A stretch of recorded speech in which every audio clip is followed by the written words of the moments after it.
Praise the lord. దేవుని పరిశుద్ధ నామమునకు మహిమ కలుగును గాక. అందరు బాగున్నారండి? దేవుడు మిమ్మల్ని అందరినీ సమృద్ధిగా దీవించును గాక. ప్రభు నామంలో మీ అందరికి వందనాలు.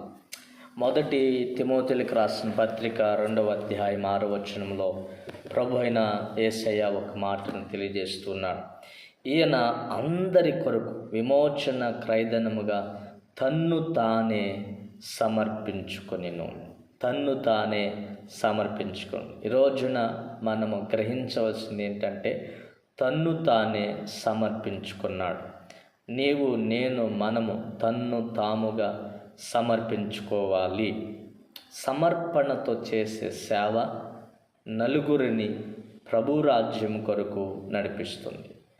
సమర్పణ లేని సేవ, కమర్షియల్తో కూడిన సేవ, అది నలుగురిని నిత్య నరకానికి తీసుకుని వెళ్తుంది.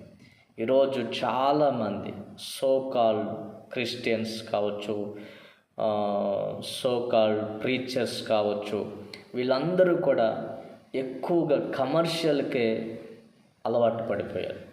కమర్షియల్గా చేయడానికి ఇష్టపడుతున్నారు. అక్కడికి వెళ్తే ఏమిస్తారు, ఇక్కడికి వస్తే ఏం దొరుకుతుంది? ఈ రోజున కమర్షియల్ సేవకులు పట్టణాల వైపే చూస్తున్నారండి. పట్టణాల్లో ఉన్నవారే మనుషుల, పల్లెటూరులో ఉన్నవాళ్ళు మనుషులు కాదండి.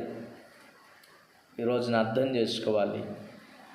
పల్లెటూరు సేవకుల దగ్గరికి వెళ్తే వాళ్ళు ఏం పెట్టలేరు, వాళ్ళకి ఫెసిలిటీస్ ఉండదు, వాళ్ళు ఏ విధమైనటువంటి అకామిడేషన్ ఇవ్వలేరని చాలామంది కమర్షియల్గా ఆలోచిస్తూ ఉన్నారు. ఆలోచించండి. పౌలు ప్రభువైన యేసుక్రీస్తు వారు తమ్ము తాము సమర్పించుకొని దేవుని రాజ్యం కట్టగలిగారు.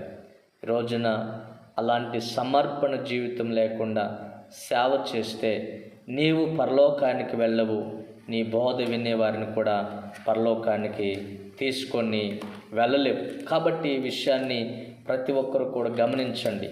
మరి ప్రభువారు చెప్తున్నారు, మత్తయి సువార్త 23వ అధ్యాయము 14వ వచనంలో 13-14 చూస్తే, అయ్యో వేషధారులైన శాస్త్రులారా, పరిసయ్యులారా, మీరు మనుషుల ఎదుట పరలోక రాజ్యమును మోయుదురు, మీరందులో ప్రవేశింపరు, ప్రవేశించు వారిని ప్రవేశింపనీయరు. చూడండి ఎంత దారుణమైన పరిస్థితి. ఈ రోజున కమర్షియల్గా సేవ చేస్తే ఈ పరిస్థితుల్లోకి వెళ్ళిపోతావు. జాగ్రత్త. నీ బోధ కమర్షియల్ అయిపోతే నిన్నెవ్వడు కూడా రక్షించలేడు. నీ బోధ కమిట్మెంట్గా మార్చబడితే నీవే అనేకులను ప్రభు వైపు త్రిప్పగలుగుతావు.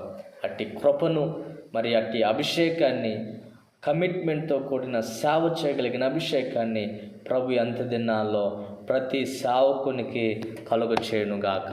ఆమేన్.